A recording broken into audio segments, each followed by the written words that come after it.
안녕하세요. 2020 서울국제작가축제의 작가들의 수다야 코너에 오신 여러분을 환영합니다. 저는 사회를 맡은 시인 오은입니다. 올해 9회째를 맞이하는 작가축제는 내일을 쓰다라는 주제로 전 세계 12개의 나라의 작가들이 모였습니다. 매 작가들이 이곳 서울에 모여서 직접 독자들과 만나 작가 자신에 대한 이야기, 작품에 대한 이야기를 나누는 방식으로 진행되어 왔는데요. 안타깝게도 올해는 코로나19로 인해 모든 행사가 온라인으로 개최됩니다. 작가축제 공식 웹사이트 라이브 카테고리에서 함께 하실 수 있으니 많은 응원과 참여 부탁드립니다. 이번 영상에서는 작가, 미디어, 방이라는 이름으로 두 분의 작가와 함께 하나의 레이블에 머물지 않고 작가로서의 가능성을 넓히는 일, 독자와의 직접 소통이 가능해진 시대에 창작하는 사람으로서 활동한다는 것의 의미를 탐구해 보고자 합니다. 자, 그럼 저와 함께할 작가분들을 소개해 드리겠습니다.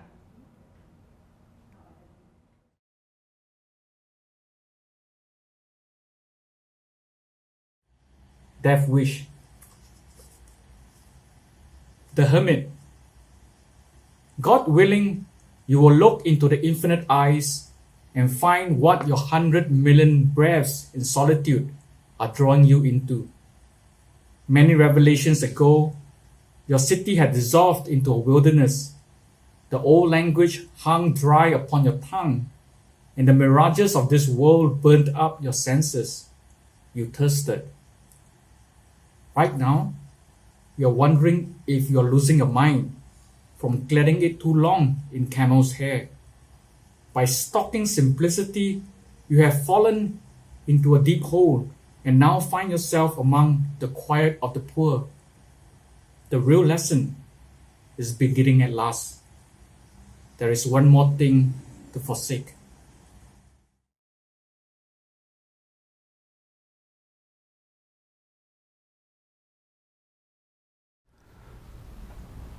지원의 가족은 내 경우처럼 부모의 불화로 자식들이 괴로움을 겪는 흔한 노동자 계층 가정은 아니었지만 지나치게 엄격한 아버지로 인해 나머지 가족들의 삶이 힘겨워진 케이스라는 점에서 보면 전형적이기는 마찬가지였다.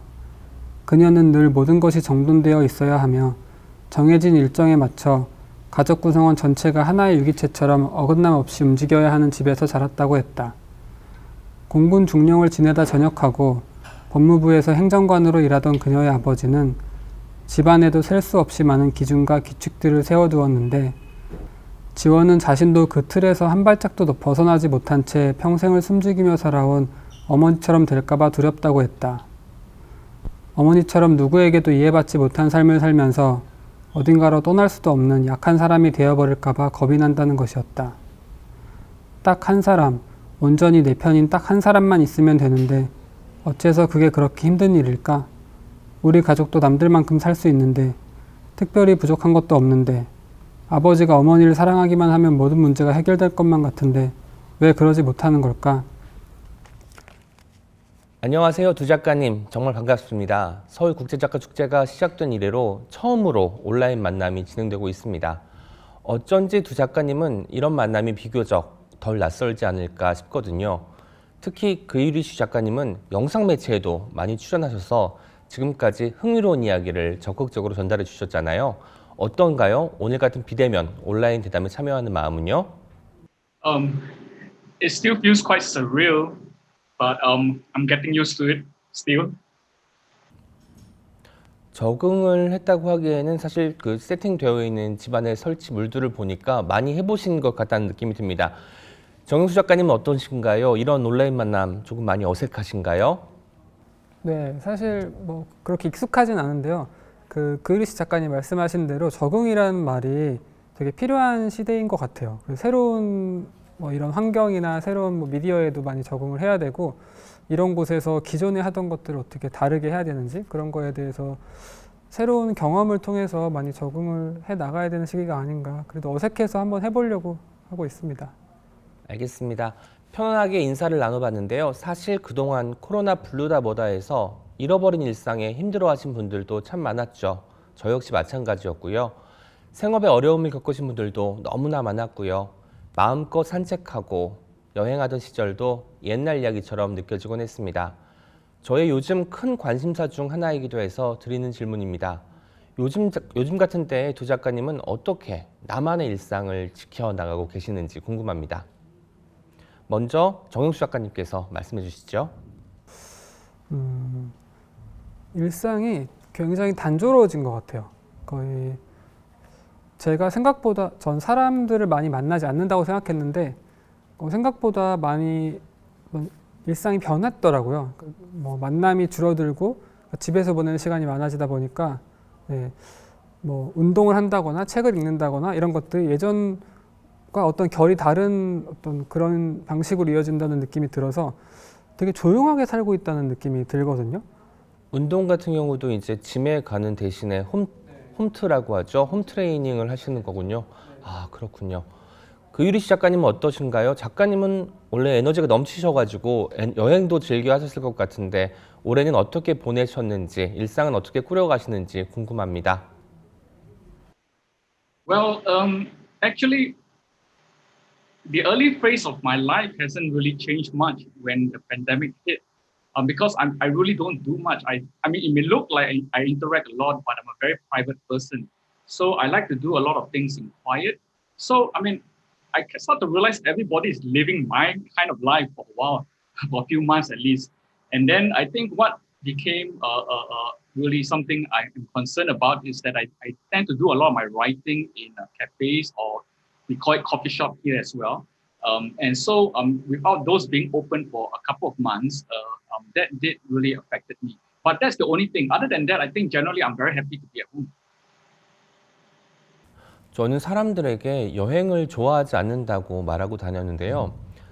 여행을 정작 갈 수 없게 된 상황에 처하니까 나는 여행을 갈지 말지 결정할 수 있는 그 결정권을 좋아했구나라는 생각이 들기도 했었습니다. 언젠가는 꼭 직접 마주보고 이야기 나눌 수 있으면 좋겠습니다. 오늘 본격적인 대화를 시작해 보겠습니다.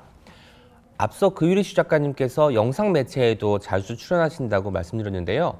그뿐만이 아닙니다. 제가 찾아봤는데 작가님은 트위터, 인스타그램 등 소셜미디어에도 굉장히 활발하게 활동하시고요.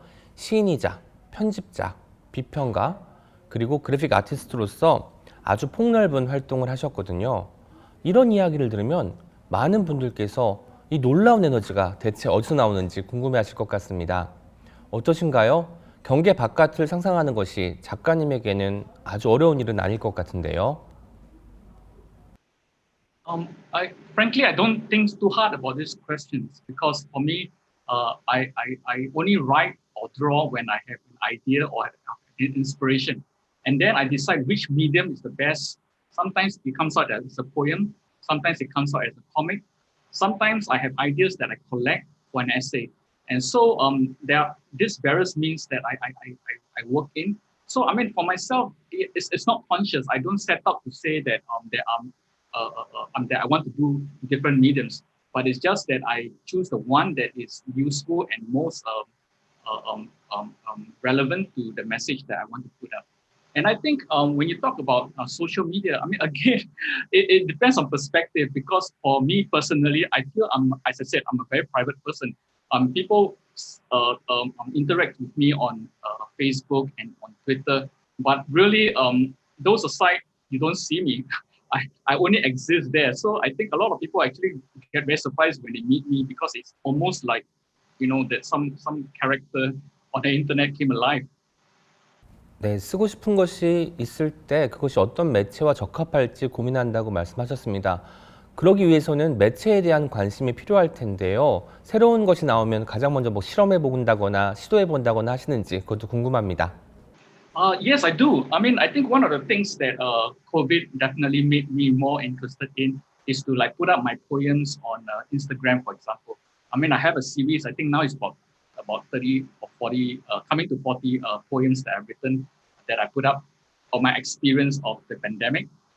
But I think it came about because really I feel I wanted to encourage people, and publishing sometimes take a while. For example, I have a book of haikus that are coming out at the end of the year, but that book has taken me a couple of years to write, and it takes a while before those kind of things come out in publication. But on internet, on social media, you can actually put it out instantly. So I think those kinds of stuff that I write there, I mean, I think they're really good for encouraging people or for addressing immediate issues. You want your poems or your writing to be directly engaged with some social issues. 가장 인상적이었던 부분은 자신이 쓴 글이 책으로 출판되기까지 시간이 굉장히 오래 걸리기 때문에 쓴 것을 그때그때 SNS에 올려서 독자들과 소통한다는 점이었습니다. 인상적인 말씀이었고요. 정응수 작가님도 사실 소설을 쓰시는 동시에 문학 편집자로도 활동하고 계시죠. 사실 다른 작가들의 작품들을 많이 보시게 될 것 같은데 이게 어떤 식으로든 소설가 정영수에게 영향을 끼칠 것 같습니다. 실제로 어떤가요? 편집자로서 일하는 게 다양한 일을 하지만 어쨌든 텍스트를 이렇게 만지는 일이거든요. 그럴 때 다른 작가들의 글들을 다듬는 일을 하는데 기초적인 걸 말씀드려야 될지 모르겠는데 그 문장을 다듬는 단계에는 교정과 교열과 윤문이 있잖아요. 그 이제 교정 같은 경우에 오탈자를 잡는 거고 교열은 어순이나 부자연스러운 표현 같은 거를 이제 정리하는 거고 윤문은 이제 문장을 좀 더 좋게 만드는 방식 일이라고 할 수 있을 것 같은데 윤문을 하면서 저는 좀 많이 배우기도 하고 좀 새로운 낯선 걸 느끼기도 해요. 그러니까 다른 작가의 글을 윤문할 때 저는 제가 저의 문체로 윤문을 하지 않잖아요. 그러니까 이 작가라면 이렇게 썼을 것이다 하는 어떤 그런 걸 상정하고 윤문을 하니까 마치 다른 작가가 되어 보기를 계속 꾸준히 하는 느낌? 그런 게 저한테 좀 제 문체와 다른 어떤 걸 경험하게 하는 좋은 기회가 되는 것 같아요. 누군가가 되어 본다는 경험을 편집자로서 할 수 있다는 게 좋다고 말씀하셨는데요.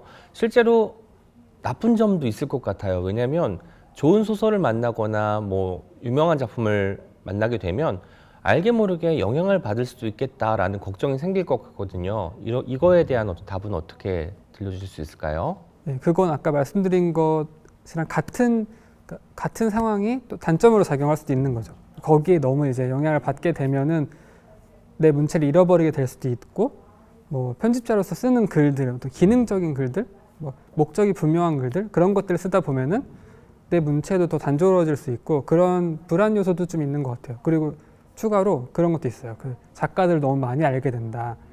그래서 어떤 작품과 작가의 거리가 너무 좁혀져서 그 작가들의 작품을 온전히 누리기가 어려워지는 거죠. 그게 좀 아쉬운 점도 있어요. 그런 것도. 네, 편집자와 작가와의 어떤 거리, 그리고 이따가 또 이야기 나눠볼 독자와 작가와의 거리, 이것들을 염두에 두면서 진행 이어가도록 하겠습니다. 작가님께 드린 이런 질문에 대해서는 그유리 씨 작가님께 다시 묻고 싶은 이야기이기도 합니다. 그유리 씨 작가님은 하나의 정체성에 머물지 않고 여러 분야의 창작자로 활동하는 일이 21세기의 창작자들에게 꼭 필요한 일이라고 보고 계신지요? 왜냐하면 다양한 매체에 관심을 가지고 자신이 표현하고 싶은 것을 거기에 걸맞은 매체에 선보이기 때문입니다. 물론 작가 개인의 특성이나 기질 같은 것도 작용하겠지만 그 작가가 속한 환경의 변화도 완전히 무시할 수는 없을 것 같습니다. 이에 대한 생각 듣고 싶습니다. Yes, I think you're right. It really does depend on personality. And in my case, I guess it is me adapting not just to the time, but really to what is also available right now. And I find that sometimes suit pretty well the person who I am. When I started, I didn't begin as a poet. When I was a child, I actually draw a lot. I draw a lot and I write stories a lot. Poetry only came to me, I think, around high school or university. That's when I really got into poetry. But for a long time, actually, comics was the thing that I am very much into. And at that time, I don't remember people really being very excited about graphic novels in the way that they are now. In fact, it tend to be very confined to, let's say, in Singapore at least, superhero comics, as opposed to using comics in the much broader context. But today, that has become the case where that becomes very popular among people. Able to use the medium of comics to explore many things. But you see, for me, that's not an issue because for me, I have been doing that, except that it was not given the proper attention when I was doing it when I was younger. And I think right now, it seems to be a good time for me to, occasionally go into that because I still think that primarily I'm a poet now. 네, 잘 들었습니다. 그래픽 노블에 관련한 이야기는 잠시 후에 다시 또 자세하게 들어보도록 하고요. 작가들이 그런데 모두 매체와 친화적으로 생활할 수는 없을 것 같습니다. 한 명 한 명이 모두 지금 득세하고 있는 매체에 적응을 하고 거기에 걸맞은 어떤 컨텐츠를 만들 수는 없을 텐데요.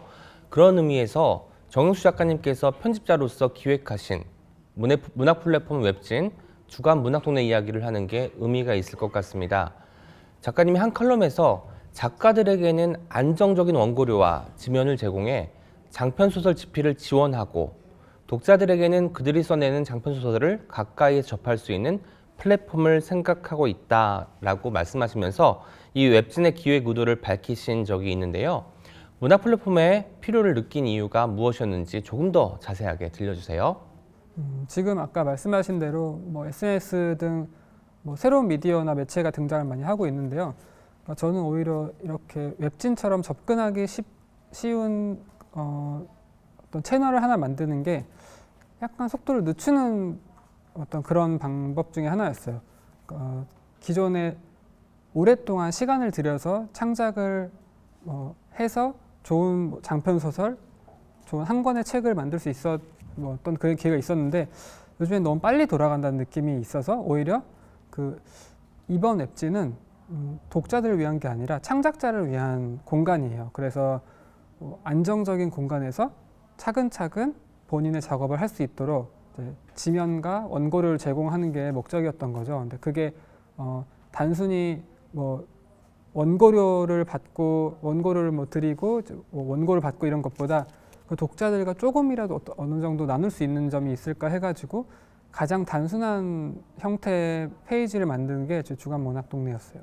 주간 문학동네 이 얘기를 들으니까 작가들에게는 작품집을 낼 때까지의 시간이 오래 걸리기 때문에 그 사이에 독자와 소통하고 싶어하는 마음도 있을 것이고, 그러나 어떤 지면이 없으면 제대로 발표를 할 수 있는 기회가 없을 텐데 그것을 마련해주는 어떤 플랫폼이 아니었나라는 생각이 듭니다. 작가 미디어 방이라는 세션에 걸맞게 흥미진진한 이야기들이 오가고 있는데요. 그유리슈 작가님은 2018년에 그래픽 노블 올드 히어로즈 살브 미스터리를 발표하셨습니다. 새 노인들의 모험에 관한 이야기인데요. 이 작품이 웹상에 무료로 공개되고 있습니다. 어떻게 해서 무료 공개를 하게 되신 건가요? 한 가지 더 추가해서 말씀드리자면 오픈 콘텐츠로서의 어떤 가능성이 어떤 것이 있을지 같이 말씀해 주시면 좋겠습니다. I think there are two different questions actually. I mean, to address the one, in my case, this was actually pretty clear cut. That comic book was commissioned by a charity that wanted me to study how old people struggle with issues on the daily level, and then to produce a comic that is able to deal with their reality and the reality of caregivers, people who look after old people. And so that was done that way. And it was part of the exhibition. And we printed about 5,000 copies to be given away. And after that, the rights came back to me. And I said, I really feel like this should go out. And so I made it available online for people to read. And that has led, I think, to people from other countries even contacting me. For example, there was a publisher in Myanmar that was interested in it because he realized that it actually connected with the people in Myanmar and the issues they have with old people and caregiving as well. So they asked for permission to use it, and I really let them take it and use it. So in that sense, I feel a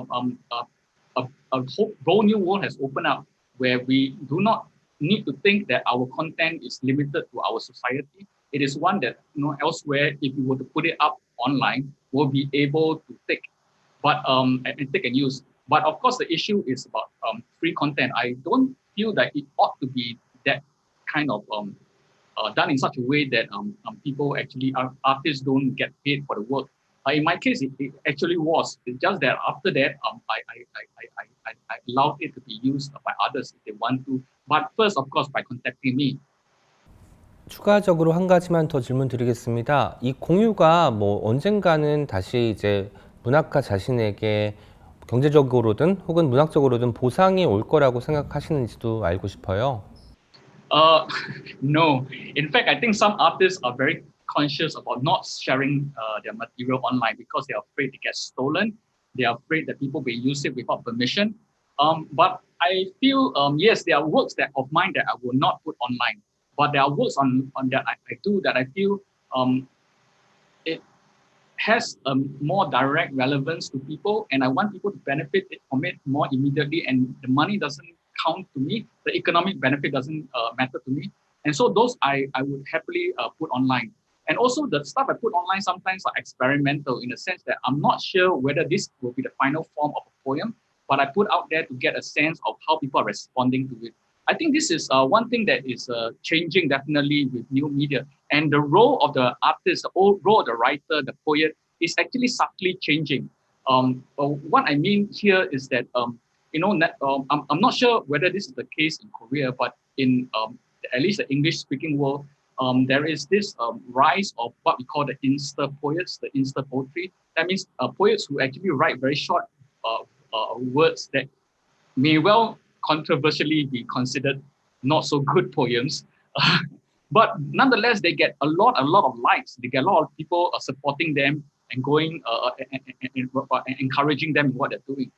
But I feel like what is missing, what is the difference between writers of this sort and the traditional kind of writers, is that the consciousness, the awareness of what one is doing with one's writing is lost in some sense to the power of the audience.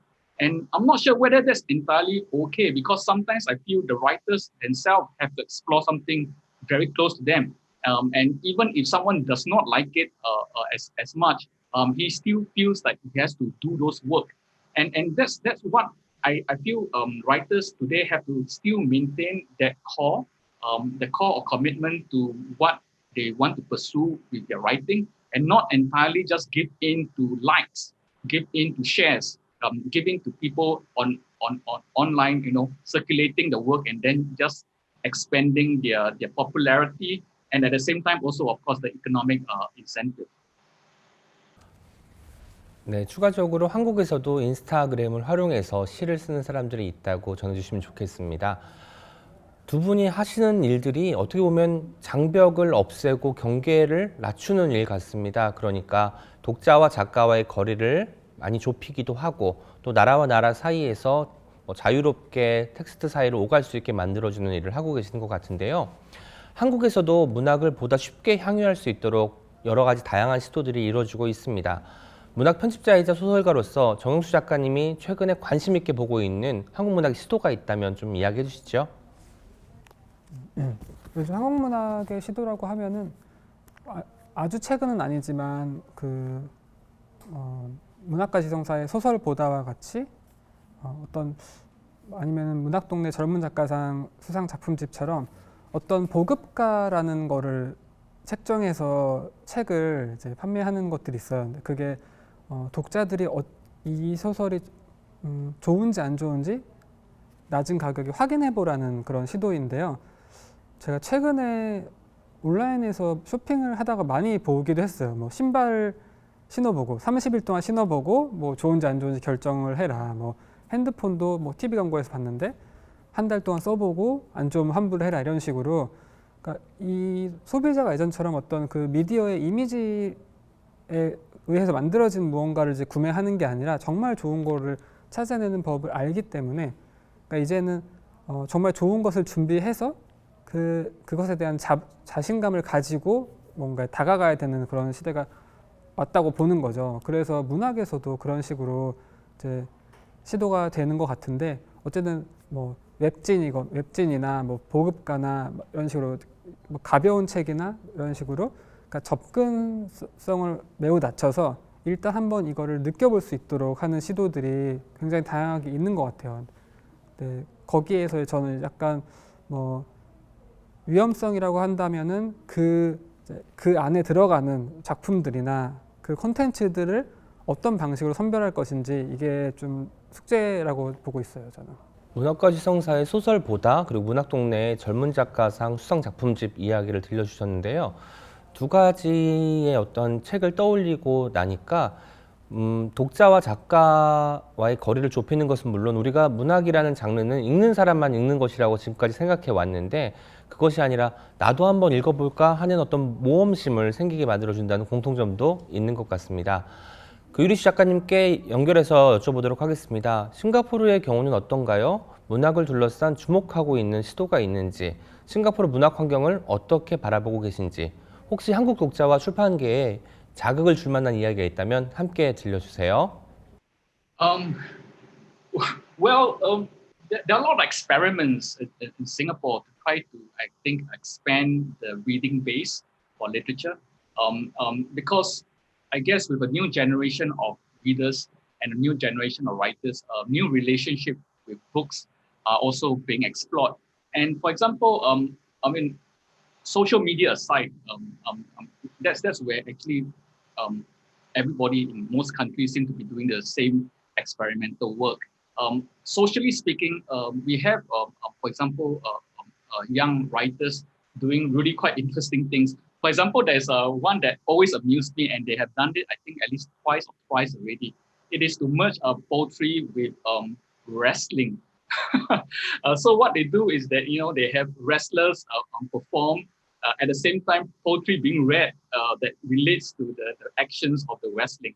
And they do it as a way, of course, for entertainment to really get mostly young audience kind of interested in thinking of the possibilities of artistic of endeavors. And so this is one of the ways that I thought was pretty charming. But again, I like to draw attention to the kind of quieter work of writing. That means not really entirely be interested in having public face, not necessarily needing to want to win awards, not necessarily being about selling a lot of books, but also writers of the kind that know what their writing should be about in exploring life. This is a more traditional sense. And I think for me, one of the thrill that I usually have as a reader is to discover a writer who self-published, find the money of their own to print their stuff, either on their own or on an online platform. And you discover this, and I realize that this person has a lot of interesting things to say. It's just that he or she does not have the platform to be heard. And that for me really ultimately is the best and most interesting form of Singapore literature that I discovered. 네, 한국에서도 이미 온오프라인 상에서 독립출판이라는 이름으로 많은 간행물들이 출간되고 있으니까 이건 전 세계적인 어떤 현상이라고 볼 수도 있겠다는 생각이 들었습니다. 이제 작가님들의 작품에 좀 더 깊이 있게 들어가 보는 시간을 갖도록 하겠습니다. 먼저 그유리 씨 작가님에 대한 이야기를 하겠습니다. 작가님의 시 중에 삶의 책이라는 시에 이런 구절이 있습니다. 이 세계는 읽어줄 리가 필요한 방 안에 놓인 한 권의 책. 세계를 한 권의 책이라고 표현한 것이 인상적이었는데요. 그렇다면 작가님은 세계라는 한 권의 책 가운데 어떤 부분에 작가로서의 관심을 투영하고 계신지 궁금합니다. I think if you grow up as a reader and then you enjoy the work of creating, either by drawing or writing, the world is a fascinating, endless place. It is one that shares many aspects with a book. But unlike a book, the world doesn't just contain a character, but you also are one of the characters.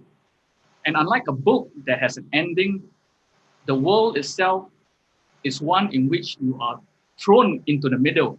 It already has started and it will still go on after I'm gone. And so I think for me, as a person who also I feel deeply religious, my role is to understand my place at this point in time, in my surrounding, in my world.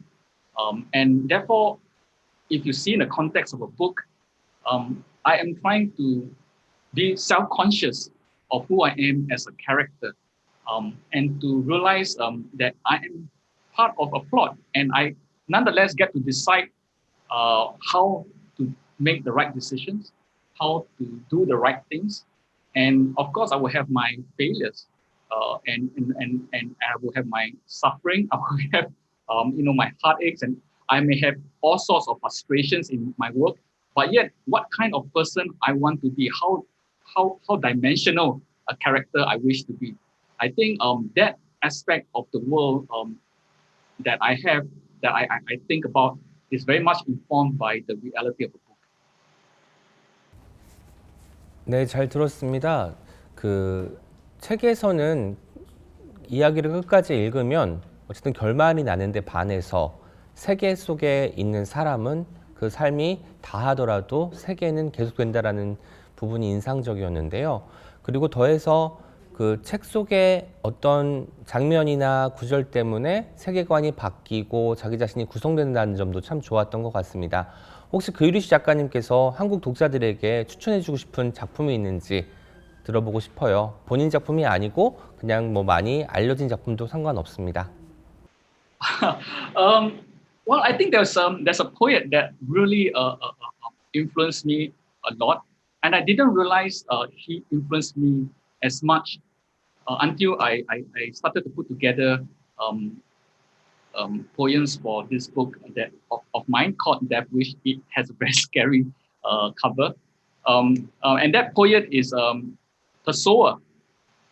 Pessoa, as a poet, I feel, has taught me a lot about life. Taught me about how to be able to take a step back and look at life as though it is something you ought to treat as a work of art, and as something that helps you raise your consciousness about life. And so I would recommend. I'm sure he's already translated into Korean. Ferdinand Pessoa. 페소와의 페르난도 페소와 시인에 대한 이야기를 들었고요. 예, 한국에도 번역이 되어 있습니다. 정영수 작가님에 대해서 김현 시인께서는 이런 말씀하셨습니다. 벌어진 사건, 스펙터클이 아니라 벌어진 사건을 둘러싼 이들의 사연에 더 귀 기울이고 극적인 사건 가운데에서도 극적인 주인공이 되지 않는 등장인물 간의 우그러진 관계망에 골몰한다.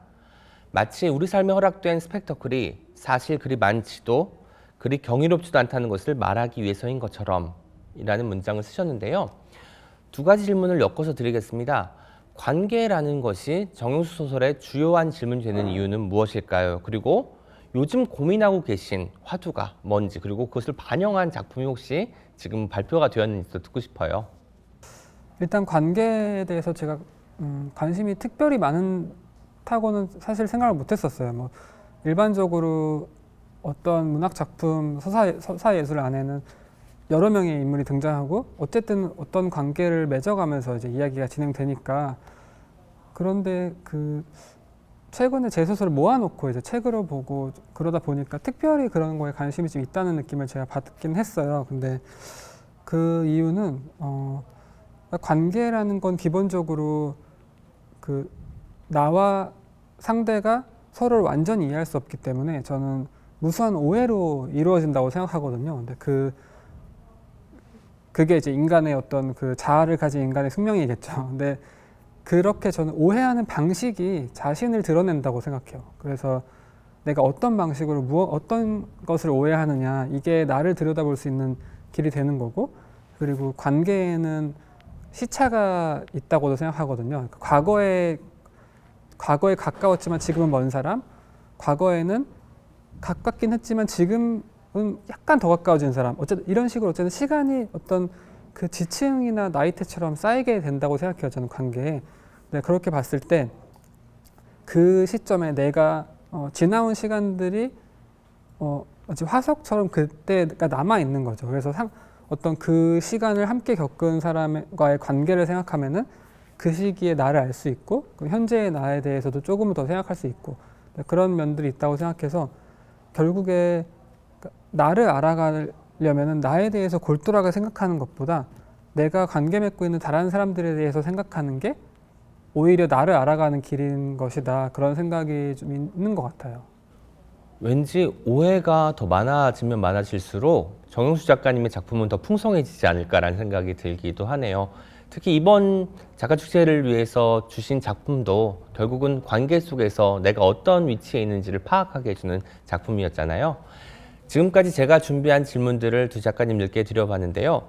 같은 작가로서 그유리씨 작가님에게 궁금한 것도 있으셨을 것 같습니다.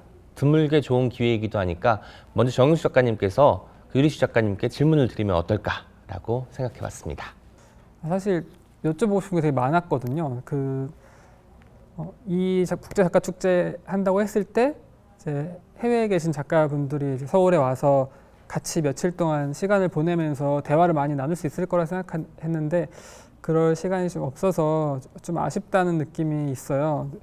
그래서 일단 뭐 간단히 질문 하나를 드리자면 제가 그리시 작가님과의 대담이 결정된 이후에 그 작가님에 관련된 걸 좀 많이 찾아봤거든요.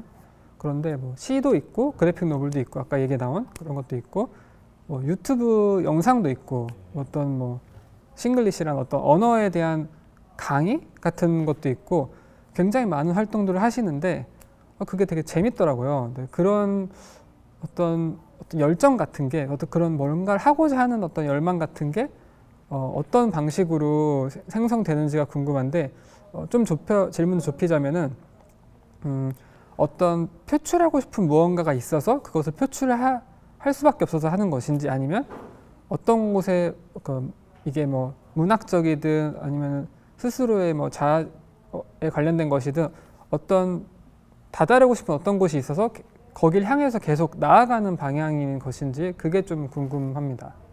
이야기를 조금 정리하자면 창작에 자극을 주는 것이 어떤 것인지, 글 쓰는 동력이 어떤 것인지를 묻는 질문 같습니다. Thank you. It sounds like an easy question, but it's actually quite complicated when I try to think about its relation to me. As an artist, I think at some level it is not conscious. I have been doing this for since I was young. I have been making books even before things were published. These are just things I did as a kid, and I really enjoy doing it, and I enjoy expressing myself. But I think after a while, that becomes a part of me, such that when I was an academic for about 10 years in the university full time, I feel I was not happy. It was asking me to do things and on a regular basis that I feel is out of sync with who I am, with what I believe in, what I want to think about and explore in life. And so when you try to suppress this part that is very much a strong part of me, it cries, it hurts. And that it feels like a baby that has been neglected, and it asks to be paid attention to. And so it led really to me leaving my job about 10 years ago now, exactly 10 years ago, in order to really pursue writing and drawing full time. And this is what, in a sense, I guess, makes me happy. So there is that. And then the other aspect is to then know what it is as an artist I am about. And I realized after a while, I'm not sure yet, because this is a journey, as you will probably agree. It is a journey of self-discovery as a writer as well. But for me, I feel I want to create works that are understood, not now, that ought to be understood hopefully 50 years from now. Work that will be read and enjoyed by someone who comes to my writing 50 years from now. Maybe people can enjoy it now, but I like my readers to be someone from the future, and to understand how the kind of questions I'm asking now at this point of time. And so I think that in that sense drives me. But there's also another aspect which is not of my doing, but very much a part of who I am at this point of time in history. I never saw myself as a proponent of Singlish 6 years ago. In a way, Singlish found me. You may be familiar or not that it was a controversy that had resulted to me having to come out in defense of Singlish. And when people were getting more and more interested in what I have to say about Singlish, I felt that I have to take up this responsibility. So there's a few sides to it, as I guess. One part is me discovering who I am. One part is who I've always been since growing up. And another part is the situation finding me and then me having to be responsible to the situation. 그 50년 뒤를 내다보고 지금 당장은 인정받지 못하고 사람들에게 호응을 얻지 못하더라도 그때 누군가 내 작품을 보고 아, 이런 질문이 당시에 있었구나라고 감명받는다면 그것으로 족하다라는 얘기가 인상적이었습니다. 그 정영수 작가님이 혹시 그 싱글리시 관련해서 추가 질문 가지고 계신 것 같은데 연결해서 이야기해 주시겠어요? 네, 저는 그게 굉장히 관심이 생기더라고요. 제가 20대 때 처음에 외국에 나갔던 게 아프리카였는데 그때 몇 달 정도 이제 아프리카에서 여행을 했는데 거기의 영어는 제가 알던 영어가 아니었어요. 그래서 완전히 다른 언어처럼 느껴졌거든요. 근데 그런 거에 적응하는 데 시간이 오래 걸렸던 기억이 나는데 이번에 이제 그 싱글리시에 대해서 알리신다는 걸 보고 싱글리시를 찾아보니까 이건 또 다른 방식의 또 영어인 거죠. 근데 그러니까 이런 언어의 분화가 일어나는 것이 굉장히 재미있기도 하다는 생각을 했는데 특별히 이거에 대해서 어떤 알리고자 하는 어떤 의지가 있으신 것 같은데 도대체 싱글리시가 무엇이길래 그런 생각을 하시는지 여쭤보고 싶습니다.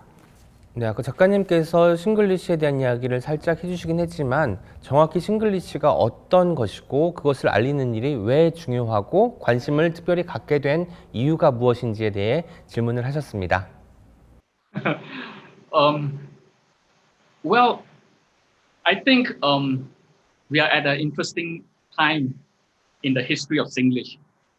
It's a pretty young language in a sense because it came about when people in Singapore are just mixing with each other, given the multicultural nature of Singapore, and came up with this way of speaking that is unique to us. But I think for a long time, it has gotten bad impression from either people who insist that you can only speak proper English, and also from the government that felt that speaking Singlish will damage Singaporeans' ability to speak good English. And so because of all this pressure, Singlish has often been kept underground. It is celebrated and yet not able to rise to be something Singaporeans can officially say they are proud of as part of the identity. And I feel like I am at that point when it is tipping over, when we can finally do that for Singlish. And it really moves me when people from other parts of the world they respond to my books and my talks on Singlish, and they say, yes, we want to know about this. And linguists from other parts of the world write to me and say that they are interested in hearing more about Singlish. And so I do feel like it is an important time. And if I don't do this now, someone will have to do it much later in the future for the sake of Singlish. And so I feel we can move it to another level, to stop treating it as if it is an inferior form of English, but actually to recognize it, to give it the dimensions of a proper language. And then we see how that goes, right? To see how the life of that language goes. And I just feel like I'm in a position to contribute to that evolution. 그 싱가포르 특수성이 반영된 언어가 싱글리시가 아닌가 합니다. 뭐 여러 가지 언어가 다 같이 이제 사용이 되고 있는 나라이기도 하고요. 그리고 한국에서는 싱글리시랑 비슷하게 콩글리시라는 게 있는데 콩글리시만 가지고 또 책을 묶는 상상을 해서 저 몰래 그냥 웃음이 나오고 말았습니다. 이번에는 그유리시 작가님께서 정영수 작가님에게 질문을 던질 차례입니다. Do it! 알겠습니다. 그유리시 작가님, 정영수 작가님에게 그 품고 계신 질문 좀 던져주세요. Yes, I do. I mean, I read his story, Tomorrow's Lovers, and I was very fascinated by the way he tells the story, and it got me thinking because in the story it seems almost that the characters are not conscious of the future, and they're moving in such a way where the future seems pretty random. And I just wonder whether Mr. Jong himself has a philosophy, an idea of how a person's future is like. Is the future arbitrary, or do we as individuals make real choices in life? 네, 잠깐 정리를 하자면 사람의 미래가 내 개인의 의지로 변화할 수 있는 것인지 아니면 보이지 않는 어떤 힘에 의해서 미리 정해져 있는 것인지에 대한 질문을 던지신 것 같습니다. 그건 어떻게 보면 되게 종교적인 질문인 것 같기도 한데요. 결정론, 운명론과 자기 의지, 인간의 의지가 기능할 수 있는지 그런 질문이신 것 같은데, 저는 그거를 어떤 결정을 내리기보다는 어떤 아이러니한 상황을 그리고 싶었어요. 이를테면은 그 미래를 어느 정도 예감할 수 있지만 그 예감이 거의 예측에 가깝지만 그거를 믿지 않고 싶은 마음이거나 알면서도 이 길을 갈 수밖에 없는, 그러니까 그런 우리가 아주 흔한 표현이 있죠. 인간은 죽을 걸 알면서 산다. 누군가를 사랑하게 될 때 이게 좀 영원할 것이라고, 그러니까 확신은 하지만 그 확신 안에서도 어떤 작은 부분에는 의심이 있잖아요. 네. 그럼에도 그걸 애써 그걸 덮고 이걸 온전히 담고 싶은, 이 마음을 온전히 갖고 싶은 그런 마음들이 있으니까 이 사람들이 살아갈 수 있는 거라고 저는 생각하거든요.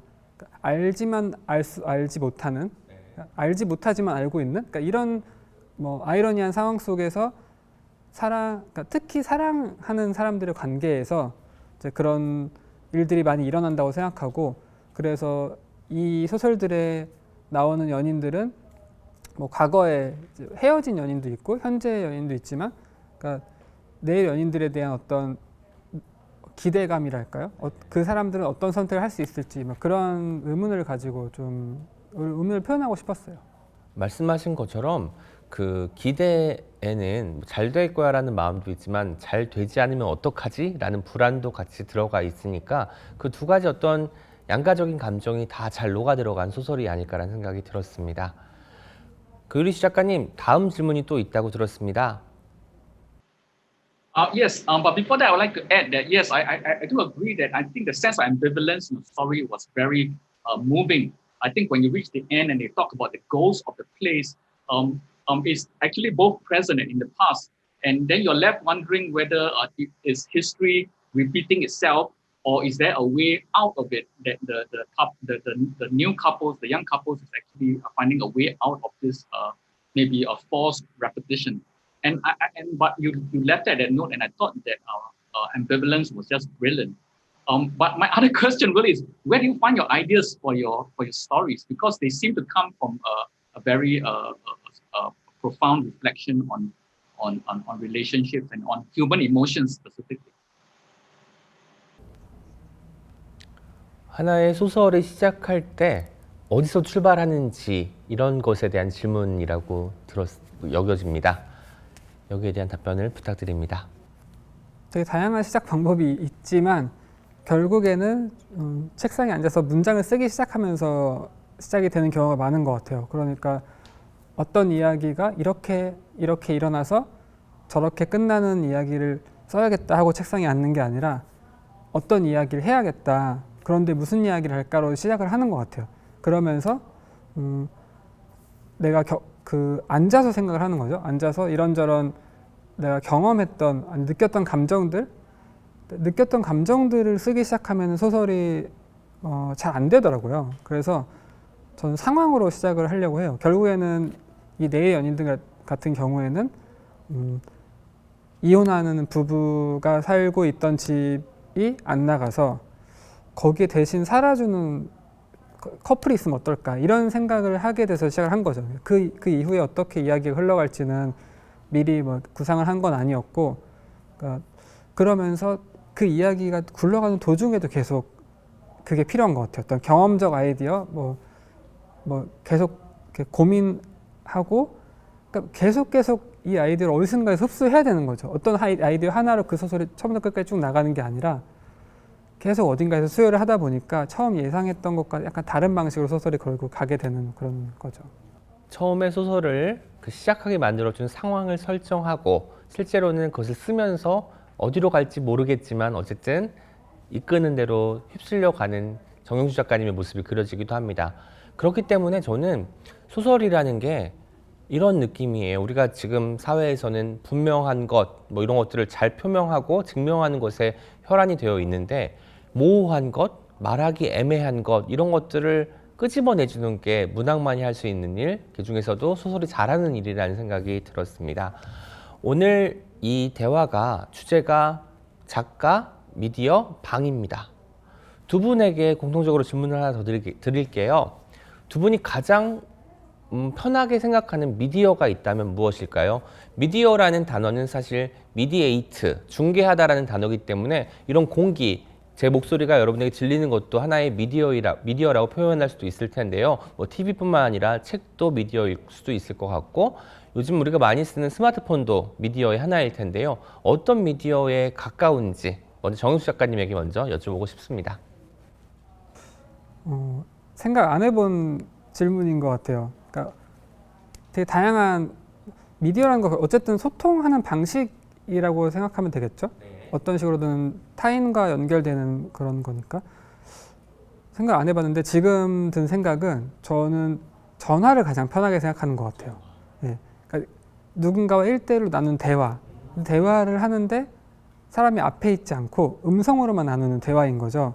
그러니까 뭐 일종의 SNS라고 한다면 뭐 트위터는 내가 먼저 발화를 하고 상대방의 대화를 이어가지 않고도 그냥 하고 싶은 말을 하면 되는 거고 인스타는 이미지를 띄우는 거고 유튜브는 영상을 올리는 거고 그리고 문자 메시지 요즘 세대들은 또 문자 메시지가 훨씬 더 편하다고 하더라고요. 전화보다는. 그런데 저는 문자 메시지는 자꾸 오해를 일으키는 것 같아요. 제 말투는 그게 아닌데. 그래서 이모티콘을 계속 덧붙이면서 내가 어쨌든 정확한 그 느낌은 전달하지 못하더라도 내가 호의적이다 이런 느낌을 계속 만들어줘야 되는 거죠. 그래서 저는 또 사람이 앞에 있으면 어떤 또 괜한 부담스러움도 있고 네, 좀 눈을 어느 정도까지 봐야 돼 너무 공격적으로 보이지 않을까 뭐 그런 생각이 드니까 전화가 누군가 대화 나누기 가장 편한 방식인 것 같더라고요. 저는.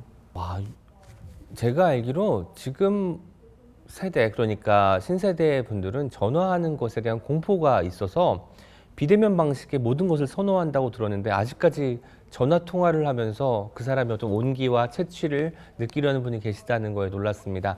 사실 제가 기대한 대답은 옷이었어요. 정윤수 작가님께서 옷을 참 잘 입으시거든요. 그래서 옷이라는 것도 내 몸과 외부 세계를 연결해주는 미디어이기 때문에 이걸로 나를 표현하기도 하고 사람에게 가까이 다가갈 수도 있는 요소여서 그렇게 생각했던 것 같습니다.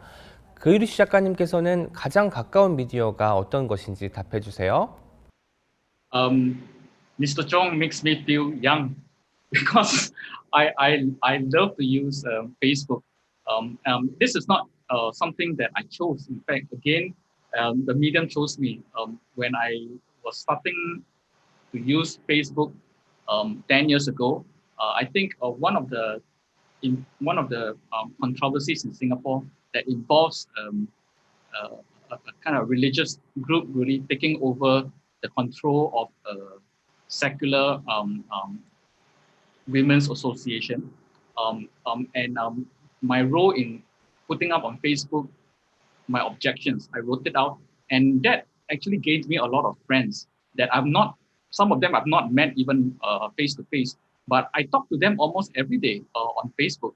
I have been very careful about people I accept as Facebook friends these days. I put a limit about 2,000. I would not accept any more new people unless I let go of some people. It's a very neurotic way of managing Facebook, but I think it's very comfortable for me because I feel I cannot deal with too many people in my life or too many views in my life.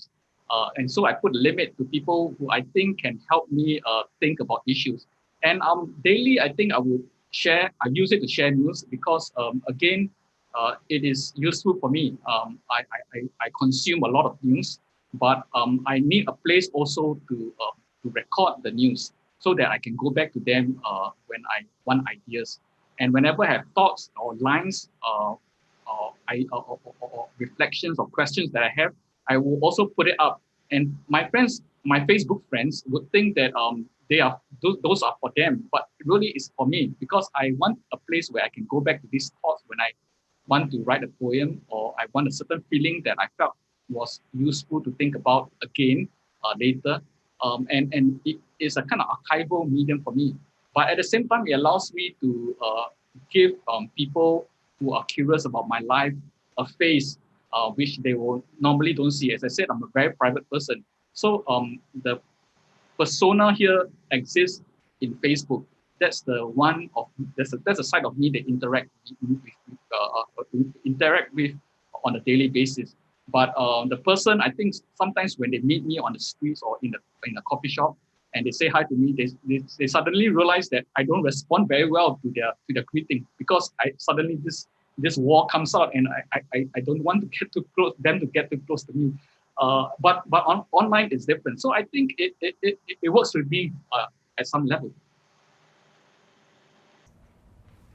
SNS 중에서 페이스북 이야기를 많이 해주셨는데요. 실제로 거기에 이제 어떤 기사를 아카이빙하거나 그리고 자신의 주장을 내세우면 많은 사람들이 동조하고 댓글을 달므로써 그 주장이 여러 군데로 퍼져나갈 수 있는 가능성이 생깁니다. 그렇기 때문에 사람들은 이 사람이 이런 걸 주장하는 굉장히 활발한 사람이구나라고 생각을 하는데, 실제로 만나보면 그렇지 않은 경우도 있을 수 있죠. 저는 무엇보다 그 SNS라는 매체를 본인이 쓰고 싶은 것, 그리고 앞으로 언젠가 쓰게 될지 모르는 것들을 기록하는 용도로 쓴다는 게 참 좋았던 것 같습니다. 한 분은 전화를 말씀하셨고 한 분은 페이스북이라는 SNS 말씀하셔가지고 이 대비도 참 재밌었던 것 같습니다. 기존 방식대로라면 이제 독자들의 질문을 받을 차례인데, 온라인으로 진행되는 올해는 그 생생한 질문들을 현장에서 받고 나누는 시간을 가질 수가 없습니다. 무척 아쉬운데요. 그래서 저희가 미리 사전에 독자님들로부터 질문을 받아두었다고 합니다. 작가님들 기대되시죠? 그럼 독자님들이 어떤 질문을 보내주셨는지 두근거리는 마음으로 영상을 통해 만나보겠습니다. 정영추 작가님께 온 질문 함께 만나보겠습니다. 안녕하세요. 제 이름은 잘 있고요. 저는 최근에 정영수 작가님 내일의 연인들 읽어봤습니다. 너무 좋아했고, 그럼 제가 먼저는 영문으로 읽어봤지만 조금 더 쉽게 이해할 수 있도록 그렇게 읽었는데요. 저한테 내일의 연인들 좀 평범한 아니면 보통 이야기인 것 같은데, 왜냐면 그냥 제 생활에서도 이런 일 나타날 수 있는 것 같은 이야기죠. 근데 내용 너무 좋았고, 그리고 어떻게 될지 너무너무 알고 싶었어요. 그래서 그것은 이 작품의 특징인 것 같아요. 조금 평범한 이야기 읽어봤는데 너무너무 좋았고 정말 재밌었습니다. 정말 잘 읽었습니다. 정영수 작가님께 질문 하나 있습니다. 이 아이디어를 어떻게 생각하게 되셨나요? 혹시 작가님의 생활에서 직접 경험했던 것이 아니면 그냥 상상하는 것이었는지 너무 알고 싶어요. 그리고 정영수 작가님 혹시 브레인스토밍 총 방법 아시면 꼭 알려주세요. 감사합니다. 일단 저는 상상력이 별로 없는 것 같아요. 그래서 그러니까 경험에 불씨가 없으면 이렇게 문장이 이렇게 뭐랄까 불 붙지가 않는 거죠. 그래서 이 대부분의 경험의 파편들에서 이야기가 오는 것 같긴 해요. 완전히 새로운 이야기를 상상해내는 작업은 되게 굉장히 어려운 일인 것 같고, 그리고 이런 말도 있거든요. 소설은 상상력이 아니라 기억력으로 쓰는 거다. 근데 이게 단순히 어떤 그 경험했던 사실을 에세이처럼 그대로 쓴다는 게 아니라 내가 겪었던 감정과 어떤 있었던 공간에서 느낀 들은 소리, 느낀 온도 이런 것들을 통해서 그런 것들을 기억하면서 이제 그걸 소설에 담는 거죠. 한 사람의 상상력으로 펼칠 수 있는 이야기는 저는 굉장히 한정적일 수밖에 없을 거라는 생각이 드는데, 근데 어떻게 또 한편으로 보면은 한 사람의 경험으로 쓸 수 있는 이야기도 되게 한정적일 것 같아요. 지금 얘기하다 보니까. 그래서 그거를 되게 잘 버무려서 결과물을 내놓는 게 소설가가 해야 되는 일 같다는 생각이 저는 듭니다. 소설에서 중요한 것이 경험과 상상력을 어떻게 잘 배합하고 버무리느냐에 대한 이야기를 해주셨습니다. 추가 질문으로 들어왔던 브레인스토밍 하시는 방법도 들려주세요. 브레인스토밍이라고 하면 저는 이야기를 소설을 쓰기 전에 초기에는 운전하면서 생각을 많이 했어요. 운전할 때는 아무것도 볼 수가 없잖아요. 그러니까 혼자 집에 가만히 있으면 TV를 볼 수도 있고 뭐 핸드폰을 볼 수도 있고 책을 읽을 수도 있고 누군가 대화를 할 수도 있는데 차에 혼자 앉아 있으면 정말 온갖 약간 샤워를 할 때랑 비슷한 것 같아요. 그러니까 다른 행동이 다 차단되니까 온전히 생각을 할 수 있게 되더라고요. 근데 처음에는 그런 식으로 많이 생각을 하다가 이제는 그게 좀 효과가 떨어졌는지 생각이 잘 안 나요. 그래서 결국에는 앉아서 아까 말씀드린 것처럼 키보드 앞에 앉아서 뭔가 쓰기 시작해야지 그게 시작이 되는 것 같아요. 그래서 브레인스토밍이라는 건 결국에는 쓰면서 이루어지는 거여서 뭐가 먼저인지 알 수 없게 되는 거예요. 생각이 먼저인지 글이 먼저인지 그렇게. 예전에 그 브레인스토밍 하실 때뭐 드라이브를 하셨다고 말씀하셨잖아요. 그런데 이제 운전하실 때도 보통은 가던 길, 익숙한 길을 가기 때문에 그때 처음에는 그게 반짝 효과를 발휘할 수 있지만 계속 똑같은 길을 왔다 갔다 하니까 그게 이제 더 이상 효력을 발휘하지 못하는 것이 아닐까라는 생각을 잠깐 해봤습니다. 한번 돌아가 보시면 될 것 같아요. 네, 다음은 그유리 작가님께 온 질문 들어보시겠습니다. 안녕하세요. 언남고등학교 3학년 정채영입니다. 그위리 씨 작가님의 작품을 읽고 진정한 시란 이런 것이다라는 느낌을 받고 시를 창작해보고자 하는 마음이 생겼습니다. 작가님께 드리고 싶은 질문은 다음과 같습니다. 신성한 조언이라는 시에서 어른들의 말을 듣지 말라고 하셨는데 어른들의 말을 들어야 할 유무의 경계선은 무엇인가요? 작가님의 작품 덕분에 바쁜 수험생활 와중 깊이 있는 사고를 할 수 있었습니다. 감사합니다. I think it's a good question. There's a context to this poem actually. I wrote it in response to a children's TV show. They asked me to come down and participate in some children's games, and at the same time also to read a poem for them. And so I wrote this poem, and believe it or not, I did get a response quite like yours after that, because some parents watched it and felt like, I'm not really teaching kids good things. I think, well, there clearly are limits to what kids ought to be left to do on their own. But that's not my concern. I think parents by nature would tend to protect the children. They would help them, at least I guess, with daily practical issues, with dealing with friendships or bullying in schools, with engaging unfamiliar situations, or having even just basic conversations with adults. I think those are things parents will tend to guide their children to do. My concern is sometimes, I'm not sure whether this happens in Korea, I'm sure it does. It tends to be a feature of Asian families, where parents over control their children. They over decide, and sometimes what they couldn't achieve in their own childhood, what they felt was done unfairly to them during their own childhood, they bring these emotions into the children, not realizing that every kid has their own destiny. Every kid has his or her own way of thinking, and that has to be allowed to let them explore.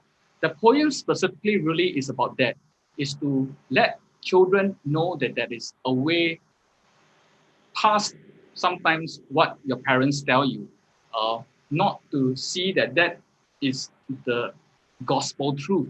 That is all there is. Parents themselves, we as humans, we are all fallible. We all make mistakes. We are all mistaken. And parents are not, in that sense, God, they also do make mistakes. And children have to have a space in their brain to say, I love my parents, but, sometimes I think I should know what I want to do. And I think art, in that sense, is a very good way to explore that.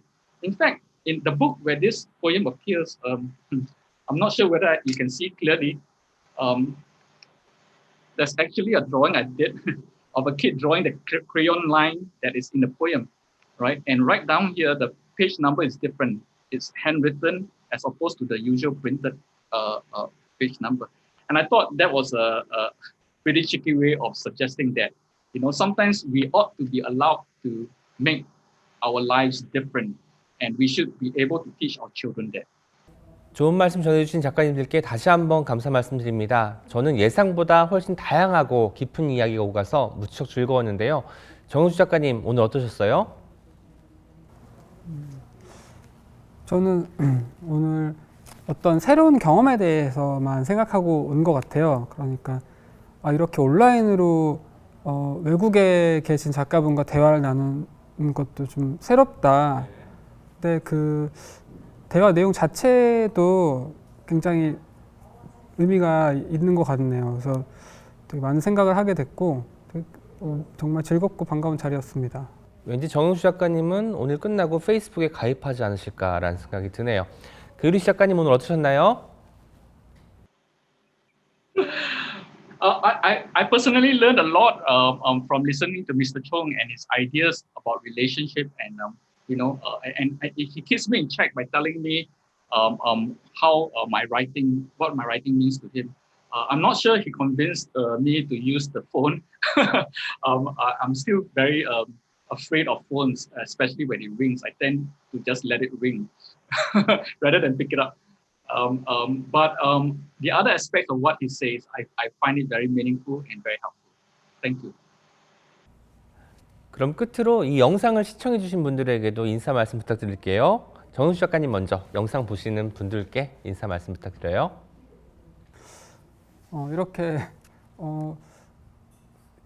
이 채널을 굳이 찾아서 오셔가지고 이렇게 긴 영상을 여기까지 봐주신 분들 정말 감사드린다는 말씀을 꼭 드리고 싶습니다. 앞으로도 좋은 문학 작품 접하시면서 종종 그유리 작가님과 제가 쓴 그런 작품들도 찾아봐 주시면 감사할 것 같습니다. 오은 시인님 작품도 찾아보시면 감사할 것 같습니다. 감사합니다. 네, 그유리 작가님도 한국의 예비 독자분들께 그리고 외국에 계신 다른 독자분들께 한마디 해주시죠. Yes, I agree, Mr. Chung. Do read our works. Thank you very much for listening to our videos. I think, oddly enough, our work will communicate what we think and feel better than I think this video, because I think there's so much that we wish we can actually say to you, but our works will probably say them better. 아마도 이 영상을 보신 많은 분들께서는 정은수 작가님과 그유리 작가님의 작품을 찾아보는 시간을 열심히 가지지 않을까라는 생각을 해봤습니다. 오늘 두 작가님들의 대화를 통해 지금과 같은 초연결 사회에 창작하는 사람이 어디까지 다양하게 활동 영역을 넓혀갈 수 있을지, 또 그것이 어떻게 다시 창작에 영향을 줄 수 있는지 보다 구체적으로 상상해 볼 수 있는 시간이었습니다. 제게도 굉장히 뜻깊은 자리가 아니었나 싶고요.